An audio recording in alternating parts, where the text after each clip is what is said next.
Another day, another video. Welcome back to the channel, everybody. Today we are watching Teen Wolf. This episode 19 of season 5. Hopefully you guys have been enjoying the series so far. Please do get voting for your most liked and disliked characters of this season, as tomorrow is the finale, so your results and mine will be revealed, and it's going to be really exciting. So please do get voting if you've not done that, and if you have, thank you so much. You guys are amazing. Last episode, really interesting. You know, we had Alison back, so to speak, in a flashback. You know, in 1760, we had the story of the beast of Gévaudan, you know, how it come, how it was obviously attacking everybody, and we got the story of how it was defeated. You know, we found out that obviously the maid of Gévaudan, the beast's sister, that was Alison. You know, she created a weapon with the help of somebody else in the village who turned out to end up being her husband. They end up getting married, having kids, and they are the descendants kind of the Argent family. You know, she was the first hunter. Now, the interesting thing is that the story was told that the way they defeated the beast was with a weapon that was no ordinary steel. It had mountain ash, it had the blood of obviously his sister, it had the full moon, and it also had wolfsbane. All of those combined become this deadly weapon. So that means that we're going to have to use something like that to take out obviously the beast in the present day. Now, what was interesting is the beast was you know, causing havoc inside the school. It was attacking everybody. Scott was cornered in the library. He was dead. There was loads of people. He was hiding up top. He turned his eyes red. He ended up fighting. Liam come in as well. He ended up fighting. He was in his wolf form. We had Bragan coming in with a gun. She was shooting him, and then Malia coming as well. Coyote, Blue Eyes going after it. So all of them was trying to take down this beast, and so many people was around watching this action happen. So whether or not they all play a blind eye, say that they was confused, you know, they didn't know what was going on, they were scared, they must have been seeing things, who knows, but quite a lot of people saw all this supernatural stuff going on, and the beast ended up jumping out of the window and escaping. Now, what's really interesting is Scott then revealed that he has found the scent of the beast. You know, he may not have defeated it, but he's got the scent. He's gone on the lookout, mate. You know, he's gone in the car park, he's chased the cars, you know, he's sniffing them all, he's found the boot, he's opened it, he's found the trainers. Yes, that is right. He's found the shoes that has got all the blood that was left in the hospital, the footprint from transitioning from the beast back into the human. Whose car is it? No other than Mason's, mate. How crazy is that? Mason, they're trying to tell us, is the beast of Gévaudan, mate. It's crazy, isn't it? And obviously, if the beast remembers truly who it physically is, Sebastian, then Mason will be no more. Now, the interesting thing is, obviously, in the backstory, we was told that when the beast was defeated, they tried to remove any bit of history from, you know, any bit of his name, his existence from history. So everything got burnt. All of his memorabilia got, you know, destroyed.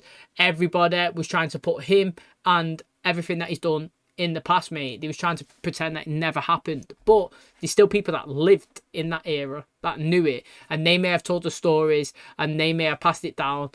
That's how people like Gerard know, obviously, what happened. So if it does remember itself, then maybe that is the end of Mason. But the interesting thing is, at the end of the episode, obviously Mason didn't know that he was the beast, and obviously he was being confronted that he was, and he was confused, and Corey appeared, obviously, as he does, because he's invisible, he'd been hiding everywhere, and he grabbed him and he turned him invisible and he disappeared, mate. So it's going to be really exciting to see, obviously, the end of this season and how we conclude with Mason, if he does get, obviously, taken over by the remembrance of him being somebody else. Obviously, we still, like I said in the last outro, we still got the story going on with Malia and her mum. We've got the Dread Doctors still to be unmasked, or, you know, whatever's. We've got the Theo storyline, and we've also got Deucalion here. Has he got a big part in the show, or is he just in to drop a few bit of comments here and there to help Hayden out?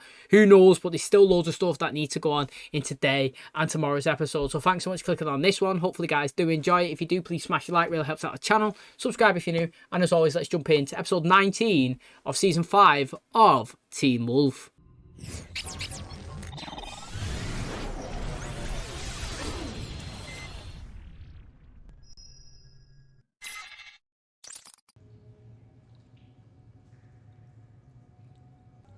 What a place to have a kip, eh? It's not me. I'm not even a genetic chimera. You sure about that? After I made us disappear, I felt something. I don't know how to describe it, but it felt wrong. Completely and totally wrong. After we left the bus and lost you at the game, remember? Where did you go? I went to... All those times you said the beast showed up, everything you said about frequency. Where were you all those times? They can still find me. They can find me by frequency. Who? Scott? No. Them. Of course, they should always be able to find him because they created him. Do you not think? It's nothing new, that.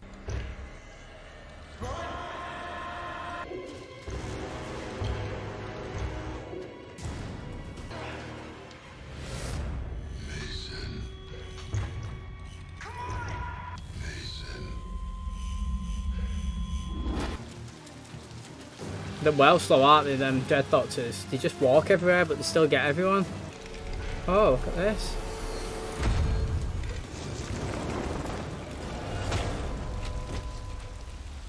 He's already been killed once, invisible. He must have known that they knew where he was. See what I mean? Right, my question is, right, I just said they walk everywhere, but they just teleport as well. They just appear. Do you know what I mean? So, like, it's not as if they're quick. It's like they go from one location to another, just like when this Corey was killed the first time, yeah? He ended up walking and then disappearing, and I was like, whoa, mate, can he go invisible as well? But also loads of times, when he was in the tunnel, yeah, I said, have they just walked through the wall? Because it looked like they had walked through the wall, and it's like, they just appear. So they was miles away. They was at the bottom of that tunnel, and next minute, one's on the bridge and two are in front of him. What's going on there? Do you know what I mean? Like, how did he get from one location to the other just like that? You want me to put it on? Ugh. You won't die if you put it on. How do you know that? Is it just that you don't want to put it on yourself? They want you to wear it, Josh, because the properties of the mask are based in electromagnetism. It's his knowledge, mate. It's Tukalian's knowledge that he's been used so far anyway. The man who created the first is known only as the surgeon.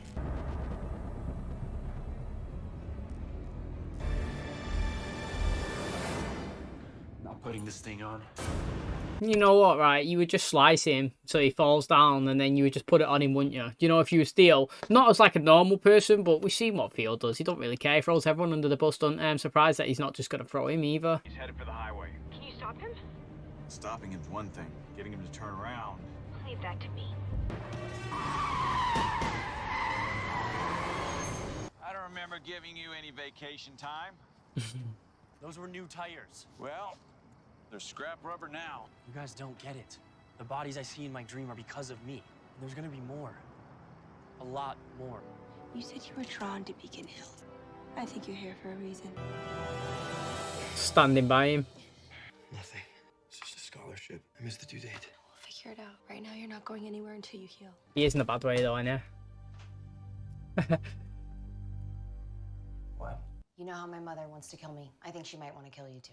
Okay, it's disconcerting. I should probably have a gun. That's why you're not having a gun. I probably shouldn't have a gun.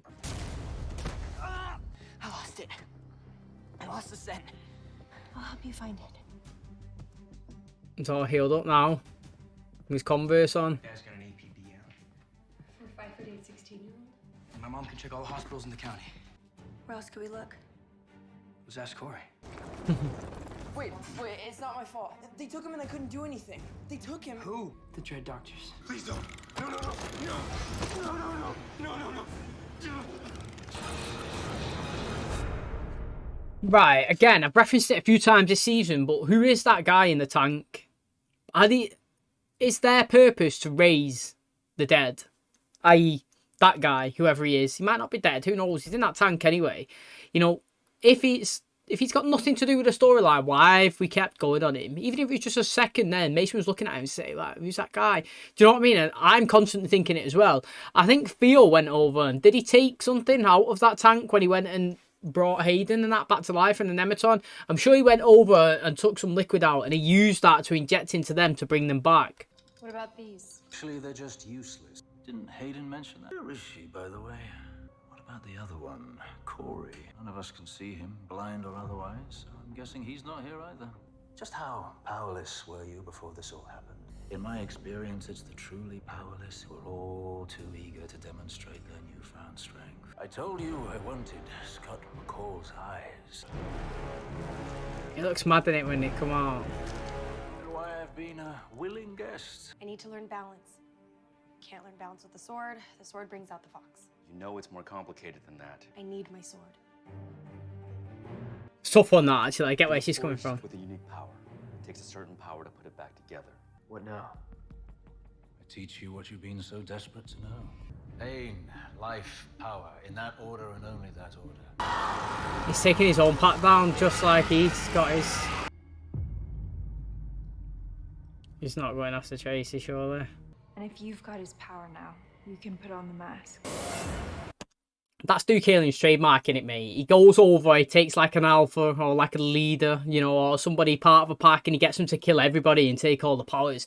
That is literally what he wanted to do when he come in the first time. That's what he got to do when he had Calais, when he had Ethan Aiden, you know, when he had all his crew. He got everybody to take their own packs and become one absolute beast. And obviously, he's just took that as well. Boom, he's killed one of them. Tracy's still alive. Instead of her being scared, mate, she's like, look, mate, you got his powers now. You wanted him to put that mask on. You've got it now. You go and put it on. That was interesting.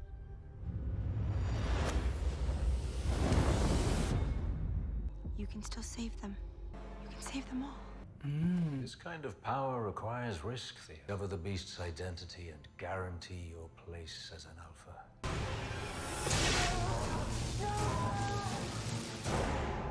It's interesting, mate. You know, it killed that woman, that nurse last time, didn't it? Told you we'd end up on the same side. But I punch you in the balls to remind you we're not. I love this kid. We all want the same thing. We want Mason back. Okay, but the difference is that we want him back alive. Well, I'm open to compromise. We don't need them to find Mason. You'll need them if you want Mason to trust you. But we've seen that thing up close. How are we supposed to stop him when he's the beast? You're not gonna stop him. You're gonna paralyze him. Are we sure this is a good idea? No one thinks this is a good idea. But you're trusting Theo anyway. We're not trusting him, we're using him. They called him Der Soldat. And he's out of the tank. German for the soldier. I'm sure he fought in World War II. He was a Nazi. And an alpha werewolf. Being him alive requires a pretty unique set of conditions. And there's gotta be a power source, and it has to be underground and on a Tolar current. Anything on your end? Not a thing. And I'm gonna lose my mind if I don't get out of this supernatural cage. Call me if anything changes. Pistachios, naughty nuts. I'll pass. Thanks. I'm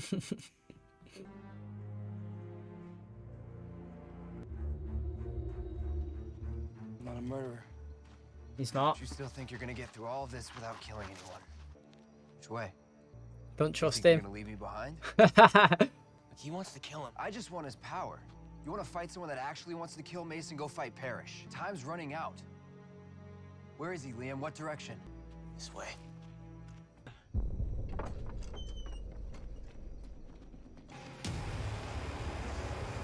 Oh, look, he's feeding him. Do you know what I mean? They said that the Dread Doctors have kept this guy alive since the World War. You know, he was like a werewolf Nazi, and what they've been doing is keeping him in that tank, and they've been drawing stuff off of him to prolong their life. And everywhere they go, they take him with them, and it needs to be near a caloric current. That's what they said, right? But why are they feeding him? Do you know what I mean? Like, to keep him alive, do they have to get other supernaturals and feed him? Do you know what I mean? So like it's like a circle of life, so to speak. You know what I mean? Do you know, like the sheriff had that picture of the full moon, and it goes like full moon, quarter moon, half moon, whatever's, and then back to full moon. It's a circle, you know. You've got this guy in the tank with all of the thing. They draw the powers off him. Then they go around, they create the werewolves or they create the supernaturals, and it goes down, they get them, they feed him again, they take it, and it's just a full circle of life like that. They keep repeating it. They create, they take, they feed, they get, they take it themselves, and then back again. I always ramble, I always say stupid things, and then when I finally get to the super important thing that I'm supposed to say, the voicemail cuts me off, and me again. I have to leave, but I'm coming back to help. Where's she going for a sword? What is this thing? What are they doing to him? I don't know. Guys, let's focus. All right. I'm gonna try to pull it out. It hurts.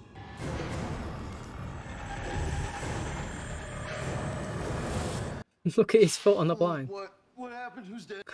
No one. At least not yet. Mason was born with twin embolization syndrome, which accounts for 2 sets of DNA. Can someone please say it with words that have less than 3 syllables? He killed his ate twin. You know what I mean? Theo Reagan, failure. We learned from you the mark of a true failure. Repeating the same mistake again and again.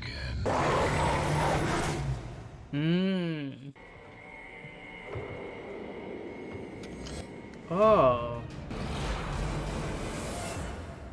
Mason. Oh, they're together. He's a sophomore, Liam's best friend. We'll find the pike. If we can't, then we're gonna need a lot more firepower to take on the beast. How much firepower do you want? He's got control of it now, though. Scott, I can't get out. I don't know what to do. We believed that to resurrect the perfect killer, we had to start with the perfect evil. From you, we learned true evil only comes by corrupting something truly good.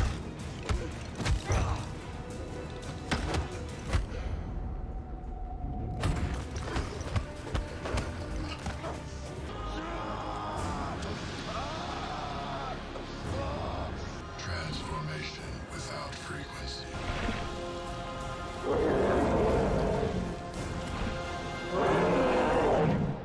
Oh, so he's saying his name's not Mason, you know. But what's interesting is that Theo, you know, he's still fighting. They said that they learned a lot from Theo, you know, evil, but not the right type of evil. That's not what they wanted. They only realised that the best type of evil comes from, like, the what did he say? I've heard this, like, other shows do it as well. Like, the best type of evil comes from the people that are innocent, so to speak. Like, you know, I've seen it in the shows before where they get bad people, already criminals, and they just don't cut it, you know, just don't do it. What they do is they manipulate and they try and infiltrate somebody who's never hurt anybody before. And then when they do that and that person gets it and they get that power, and do you know what I mean? They become the beast. And that is kind of like what he was referencing with Tracy before, you know. They always, I mean, Duke Haley was like, look, mate, what was it before you had this? She was nothing, was she? And now she's got the power. She's like, they're the quickest ones to act. They're the quickest ones to show that they've got it.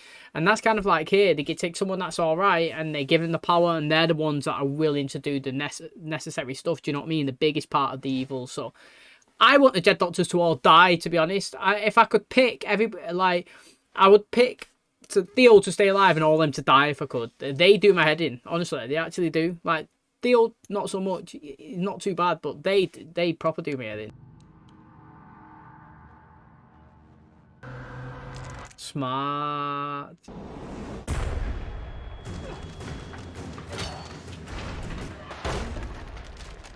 Melissa's not going to be happy with her house, is she?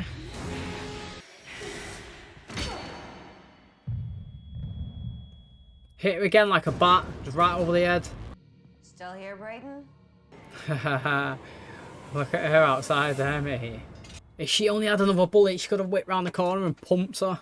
Maybe I don't have control yet, but I'll do whatever I have to.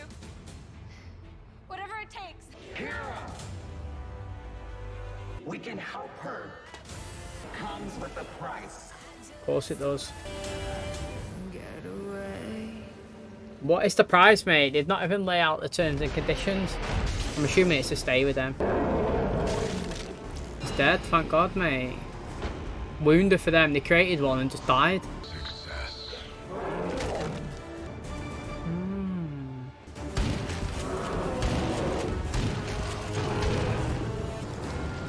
Someone else. It's mate, it's Sebastian. It's not Mason no more. Argent. Who the hell was that? Sebastian Ballet. Wow, interesting, mate. So it looks like Sebastian has come to the present, the forefront, whatever, as he's taken over Mason. Is that Mason done and gone from the show now? I mean, what I find interesting is all three of those Dread Doctors have died, yeah? Now, how can I say this? Right, they've died, that's fine. I have no problem with them dying. But, like, if we take, let's just take the story of the season and just, like, summarise it. Yeah, we had 3 Dread Doctors come in to create supernaturals, to create a beast to kill people, yeah? And then that beast has killed them, and they said it was a success. Now, what is that? Do you know what I mean? Like, I'm just trying to get that as simple as possible. Like, they created a beast, so the whole season, they've gone around creating supernaturals to create this beast. And then when this beast that they created started to kill start to kill the people that created it, they're saying it's a success and they're loving it. But I don't get that. I actually don't get it. I don't understand what they wanted out of it. I still don't get it now. So, do you know what I mean? So, I understand they made a beast. They created one. They brought the beast of Sheridan back. It's obviously recreating what he'd done in the past. But why did the Dread Doctors want to do that? You know, Did they create it back in the day? We never got told that in the last episode, the one with Alison in. We never got told the Dread Doctors was a thing then. We just seen the Beast, Sebastian, there, obviously taking people out. Now in the present, they brought the Beast back. They spent all season trying to bring the Beast back. They created so many chimeras, so many failures, and this is a success. But why? What was their goal? Why did they want it created? That's the thing. Like, I understand what they was doing, and I understand how they got it to be created. But what I don't understand is why they wanted it to happen. Does that make sense? Hopefully that makes sense. Like, I get where it's come from, why it's happened, how it's happened, who it is, the process. But I don't understand why the Dread Doctors wanted to do that. Like, they got, as soon as it was created, they've been killed, and they said it was a success. But then, you know, why did they be... I'm just trying to figure that bit out. Hopefully it gets concluded in the next episode, because otherwise the whole season of the Dread Doctors would have been useless, pointless, because they created something that they didn't even use, and it just killed them. And they didn't even need the Dread Doctors for it to first be created back in the day. And why did they want to recreate it? You know what I mean? Hopefully that makes sense. But again, in the terms of the whole episode, great episode. I enjoyed it again. The last like 5 or 6 have been really entertaining, exciting. It is Mason. He's the one that transformed, you know. He's been captured there. He's just obviously transformed back into Sebastian. He's killed them. He's ran off, you know. He knows that they're agents. What has happened to actually Mason? Like, we've been told that once a man remembers the man, then the teen is going to be no more. And that's what it looks like right here. You know, we've got... Malia's mum, the Desert Wolf, she's locked in the same house as Malia. She's in Melissa's, you know. She's just had a fight with Bragan. She, you know, she took her out, actually. She didn't have any more bullets left in the gun, but she managed to knock her down on the floor and escape and trap them in there. So now it's just mum and daughter ready to scrap mate in the next episode, the finale, which is good. You know, a couple of my questions did get asked, who's the man in the tank? Well, obviously they told us, and that's a werewolf from, you know, the World War, and they've been using it to stay alive for all of these years and taking him to telluric currents. That got answered. Very good. That was one of my questions. But then again, now they're dead and they said it was a success. I don't understand the point in why they wanted to do that. Duke Alien was asking what's his point, you know, why is he here, etc. You know, he's come back. We remembered again, he's here to get Scott's eyes on the end of his claws. That is what he said when he's first introduced, and then we totally forgot about that because he's not been used. But he's back now. He's kind of said something to Theo. He's sucking out one of his pack. Decent, we've addressed him. So we're addressing a few of the storylines and Malia, and it's good. You know what, I've got to say, at the start of the episode I said we need to boom, boom, boom, boom, boom, and we addressed all of it, which is exciting. So that means the finale is going to be concluded, which is good stuff.